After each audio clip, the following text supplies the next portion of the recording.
This is Rojava, a region in northern Syria that runs along the border of Turkey. It's home to over 1 million Kurds, one of the largest ethnic groups in the Middle East. Until a few years ago, this was a rural and forgotten corner of Syria, where the Kurds were denied legal status by the Syrian government. But today, Rojava is a self-governed region, with a powerful militia that led the fight against ISIS. And it's where the Middle East's youngest democracy is taking shape. Surrounded by Assad's totalitarian regime, the militant Islamic State, and a hostile neighbor, Turkey, this is an unlikely place for a democratic revolution. But it was actually the Syrian war that made Rojava a possibility in the first place.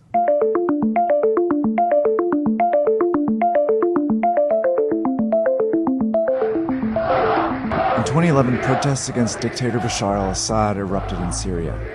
The uprising turned into open rebellions after he sent his army to crack down on the opposition. With battles on multiple fronts and forces stretched thin, he had to make a choice. By July 2012, Assad pulled most of his army out of the traditional Kurdish territories in northern Syria to defend these major cities in the west. The move created a void, but not for long. An existing Kurdish political party called the Democratic Union Party stepped up to defend and govern the region they called Rojava. They organized it into these 3 small self-governed states. They set up a democratic system of local governments and claimed they would protect the rights of all citizens, including the multiple ethnic groups within the region. They also promoted gender equality across all public institutions, including their military.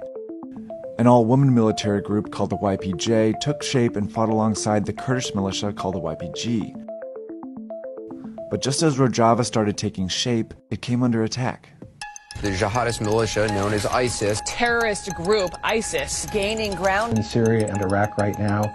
In 2014, the Islamic State swept through Syria. In Rojava, they drove all the way to Kobani on the Kurdish border and laid siege to the city. Trapped inside were thousands of civilians and Kurdish militia fighters.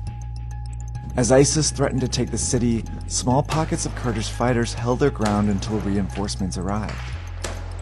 The US provided air support for the Kurds, and together they retook Kobani, marking a major moment for Rojava. The Kurdish fighters proved to be one of the most effective forces in Syria, leading to continued US air support and eventually weapons. The victory also gave Syrian Kurds, who were denied statehood for decades, an opportunity to strengthen and expand their territory. With Assad still fighting in the west, the Kurds decided to take on ISIS.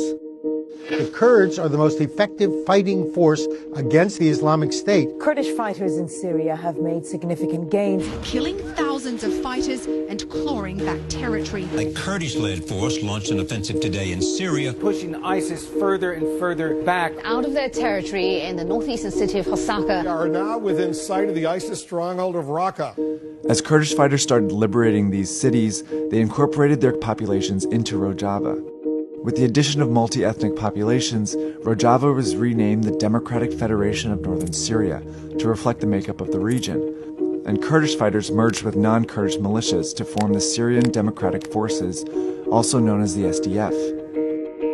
Western media hailed the moment as the birth of a young democracy in the Middle East, and the Kurds promoted their democratic model as a solution for a post-war Syria. But reports also claimed that the Kurds displaced non-Kurdish populations and committed human rights abuses. In the broader region, not everyone supported the Kurdish project. On one hand, the Syrian government denied its existence, and on the other, Turkey grew worried as Rojava expanded. See, Turkey claims the Kurds in Rojava are a front for the PKK, a Kurdish militant group that's been at war with them since the 1980s, and is labeled a terrorist group by the US and the EU. So to keep Rojava from becoming a safe haven for the Kurds, Turkey sent ground troops into Syria here in August 2016 to fight both ISIS and the SDF, eventually cutting off Afrin from the rest of the Federation. But the Kurdish offensive continued, and in late 2017 it led to the fall of ISIS in its capital, Raqqa. The victory marked a big win for the Kurds, but it also opened up a major threat.